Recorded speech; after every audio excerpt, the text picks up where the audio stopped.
Hello and welcome to the vlog, which today is a question and answer vlog, a Q&A.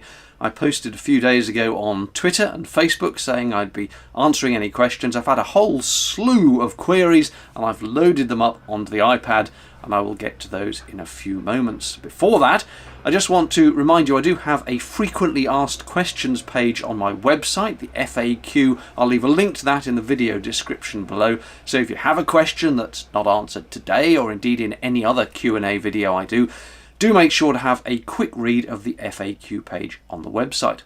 I also want to give a quick well done, congratulations to the roughly 1,100 people, I think it is now, who found the special secret bonus hidden video in the last fireside chat I did. If you didn't find it, I'm not going to tell you now where that content is. The clue was in the video, so maybe if you didn't spot it, go back, have another watch of the last fireside chat and see if you can find that bonus content. Right, let's get to the questions. And Goldfinger says, how able-bodied do you have to be to manage and handle a narrowboat? And I would say, realistically speaking, you have to be reasonably able-bodied, because whilst you can stand or indeed sit at the back of a boat steering and operating the throttle very easily, and there are wheelchair adapted narrowboats where that is certainly the case, as long as you can see ahead of you and operate the throttle with one hand and the tiller with another, that's relatively easy. But as soon as you need to stop, whether it's to moor up or to operate a lock, to open the gates, to operate the paddles, you will end up leaping off the boat and using your hands to operate the gear. And for that, you do need to be reasonably able-bodied. And a similar question to that I have had is, can you live on a narrowboat as you get older? And I know lots of older people who live on narrowboats and operate them. And again, it all comes down to how physically able you are. Now, I do know some older people who simply live on the boat in one static location and don't actually take it out cruising. But even then, you need a certain degree of physical ability to get on and off the boat, maybe to lift your toilet cassette out to go and empty it, or if not, if you've got a pump out, you'll need to take the boat to the pump out station. So yes, the answer is you probably do need to be reasonably fit and able. Dave Monaghan says, are you free to just cruise the canals with no experience at all, or do you have to take any kind of proficiency test, perhaps organised by the Canal and River Trust? No, amazingly, anyone can just hop down, get a boat and charge off onto the canals and rivers with no proficiency test whatsoever. You could buy one to liveaboard and merrily go on a UK cruise of all the canals with no experience whatsoever. That said, if you are a concerned boater, there are plenty of companies who offer training courses, and there is an RYA accreditation, that's the Royal Yachting Association accreditation for those courses. I think they tend to be 1 or 2 day. So if you are looking for some training, probably best to look for one that's RYA accredited. It'll be a day or 2 days. I don't know what they cost, and there are places throughout the country that offer them, and they will give you full training on how to steer the boat, how to moor the boat, how to come off a mooring, all kinds of clever stuff. I've never done that.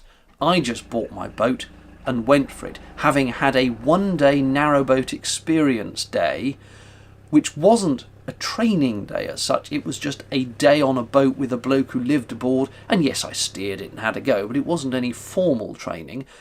And then when I got my boat, I took it on very gentle little jaunts to start with and went in convoy with another boat for a bit, had a very short first solo, that kind of thing. But no, you can get on a boat with no training whatsoever.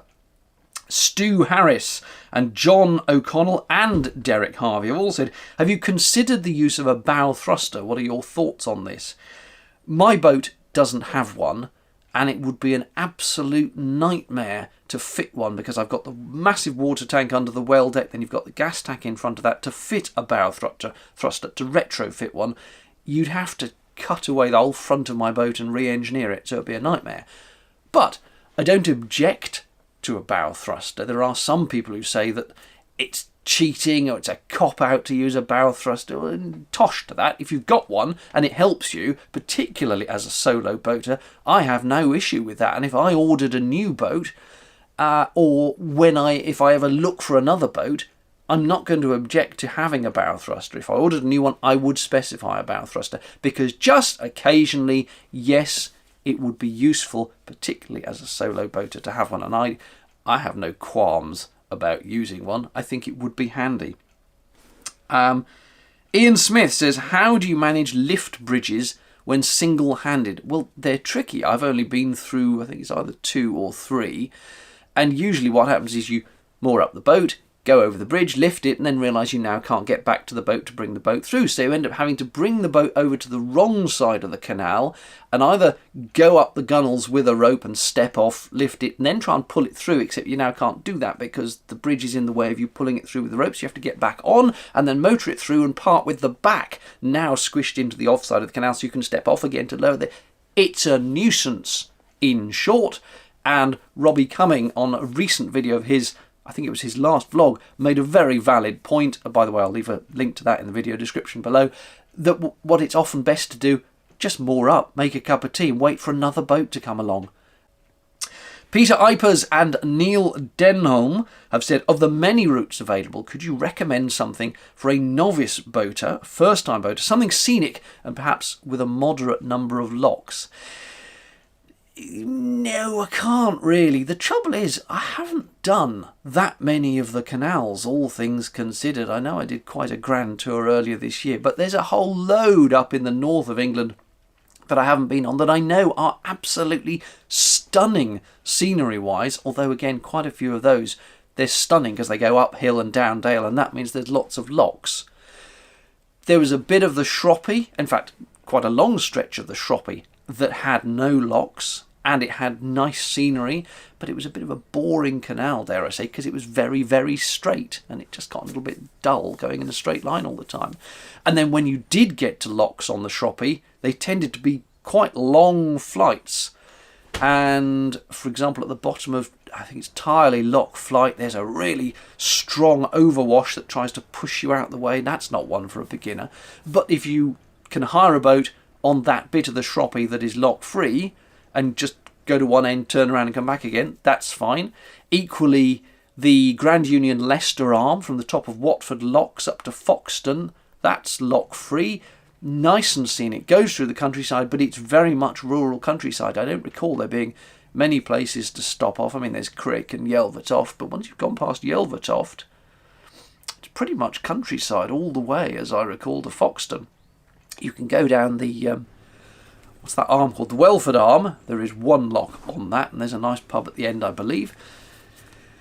But other routes, I can't really advise on. Everyone says the Llangollen is beautiful. It's very heavily touristed, and it does actually, unusually for a canal, have a flow on it, which most canals don't, because they use the Llangollen to supply water either from or to a reservoir, and that means there is a current on it at one point, as far as I recall.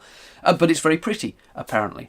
Where else is pretty? The Mon and Breck in South Wales, very pretty. Tim and Prue did their most recent TV show on that one, but it's not connected to any of the rest of the network. So in short, I don't have any particularly good suggestions for novice boaters. What I would say is if you are hiring a boat, talk to the hire company. They will know the good routes for total novices, and a lot of the hire companies have bases dotted all around the country, so no matter which base you phone up, they'll be able to say, you might want to go from this one and this route. So hire company, probably your best bet rather than me for novice routes. Ian Mason asks, did I fit a floodlight for the tunnels, and do I think it's in the right place or could have been better placed? Is it a great help or not worth the cost and effort? Yes, I have a floodlight on the front of the boat, as I think every single narrowboat has. I don't know of a boat that doesn't have a floodlight on the front, because going through a tunnel without one would be an absolute nightmare. So yes, that is the correct place for one. Having said that, I've also taken to having a battery operated floodlight at the back of the boat. You see, the one at the front does a lovely job of illuminating the tunnel that's coming, but you're standing at the back of the boat and the boat itself is not lit, so you can't see the boat with respect to the tunnel because your floodlight is just showing you what's coming up.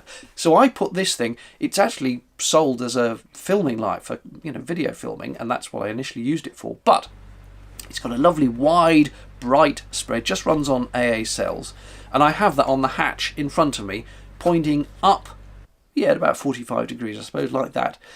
And this just lights up the whole tunnel. I can see all the brickwork, I can now see the length of the boat, I can see the boat in relation to the tunnel. This has made a huge difference.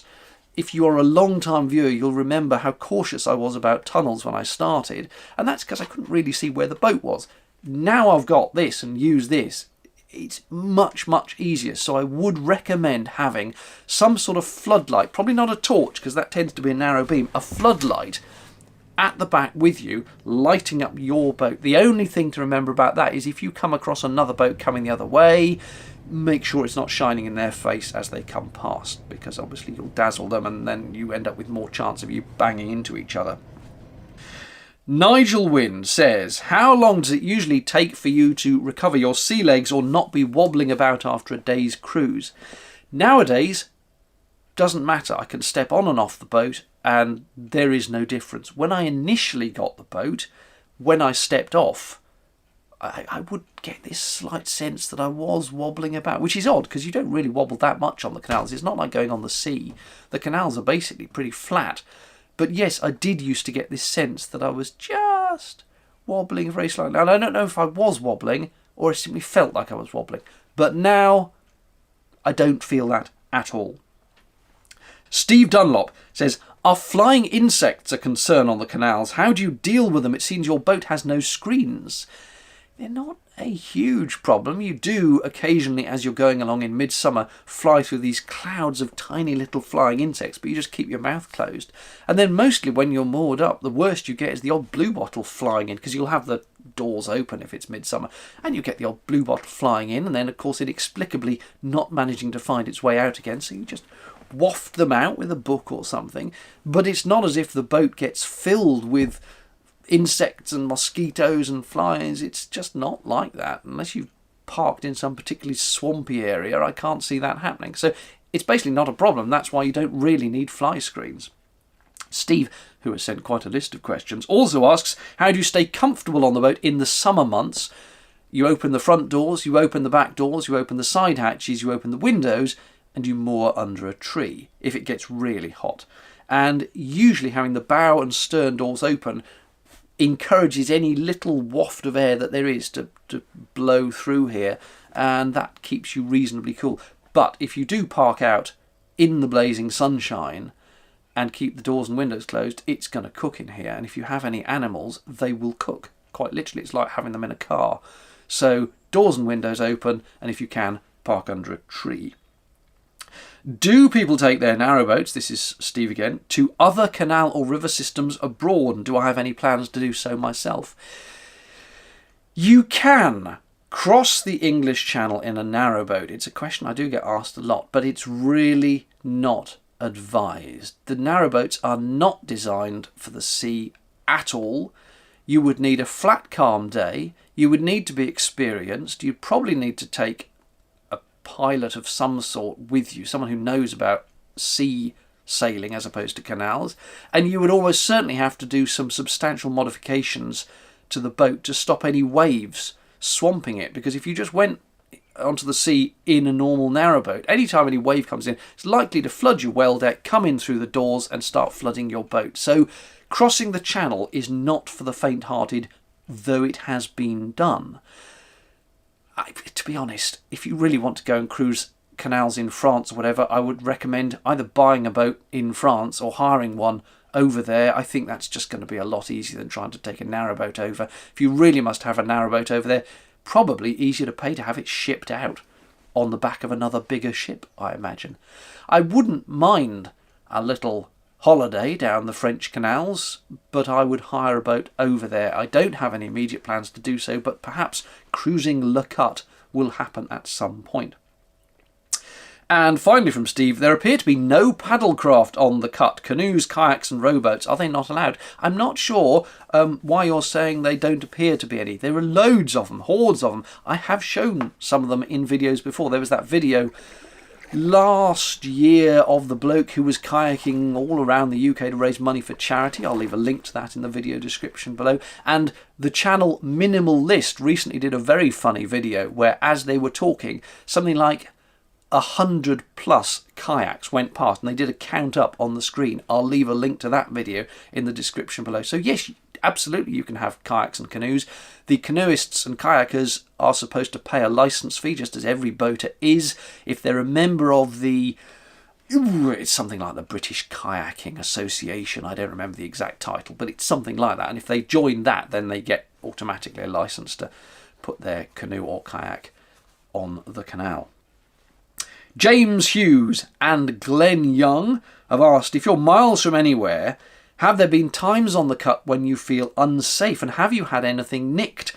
And Mark Russon says they were told there were fuel thieves on the canals. I've been very fortunate. I haven't had anything nicked. I haven't particularly felt unsafe, either miles from anywhere or in town. I tend not to stay in towns as far as I can. I feel more unsafe in the middle of a town than I would out in the countryside, just because I suppose there are more people in towns, and you do hear of ne'er-do-wells roaming the canals at night. In rural areas, you just have to pick somewhere that feels nice, and I know that's a bit subjective, and yes, perhaps I have been lucky, but the strange thing is, what I've found is if I park up somewhere, you tend to find boaters flock together. So by the evening, there'll be 2 or 3 other boats around you as well. And there is some sense of safety in numbers. Now, in terms of stuff being nicked, boaters do have things nicked. Generators, if they're left unsecured, obviously, will go in an instant. Bicycles will get nicked if they're not secured. Poor old Robbie Cumming, I'll leave a link to his vlog again in the video description below. He had a load of diesel nicked, and he was in a boatyard. He just put all these containers on the side of the boatyard. Some bloke drove up in a van and went off with it, and Robbie even saw him driving away. So, to a degree, you just have to keep an eye on stuff and lock up with heavy chains anything that might be valuable, and try to moor so far as you can in areas where you think it's okay. Now, that said, obviously lots of boaters have stuff on the roof. They have coal on the roof, they have logs, they have pot plants, they have bicycles, but you'll find the bikes are chained on, and anything valuable is chained on. And if you're going to use a generator, which obviously should be run on the towpath, not on the boat, in case any carbon monoxide leaks in, chain it up, because yeah, you do read reports on the forums of stuff being nicked, sadly, and of people just having their boats vandalised. It's just mind-boggling. There was one recently I read where someone had just parked up, came back to the boat, and someone had just smashed the windows in. For nothing, no other pleasure than mere vandalism. It's very frustrating. I mean, it doesn't happen all the time. Don't have a terror of it, but it does happen, so just try to moor carefully, I would say. This really is turning into a massive long list, isn't it? How long have I been talking away for? Oh God, 20 minutes already. All right, look, I tell you what, I'm going to have to split this into 2 Q&As, I think. I'll do one more here, which is Matthew Martin. How many other canals operate separately from the Canal and River Trust? I couldn't give you a number. I think I'm safe in saying most of the canals come under Canal and River Trust, and a fair few of the rivers, but then there are 1 or 2 odd exceptions. The River Wey, the Basingstoke Canal, the Bridgewater Canal, that's run by Peel Holdings. There's some rivers are run by the Environment Agency. The Thames, I think, is EA. The River Nene, depending which end you're at, is Environment Agency. A lot of them are Canal and River Trust, and the CRT have a map on their site. I'll leave a link to that, guess where, in the description below. And there is a plan, I think, to transfer a lot of the Environment Agency rivers to the CRT, although that's being beset by assorted issues concerning funding and so on. But then there are just the odd one or two which are independently owned and operated. The Avon, run by the Avon Navigation Trust. I'd say most of them are CRT or EA, and then the odd one or two are not. I've got to stop it there. I've been talking for 21 minutes and I've got a huge number of other questions here. I will do a Q&A part 2 where I post any others. So in the meantime, thank you very much for your questions. If you're watching to this point, thank you very much for your patience. I forgot to recommend the usual cup of tea at the start of this video, so I do hope you noted the length of it and had your nice cup of tea or G&T or whatever handy to start with. That'll do it for now. Any further questions, drop them down below and I will add them to the next Q&A. Thanks a lot. Bye-bye.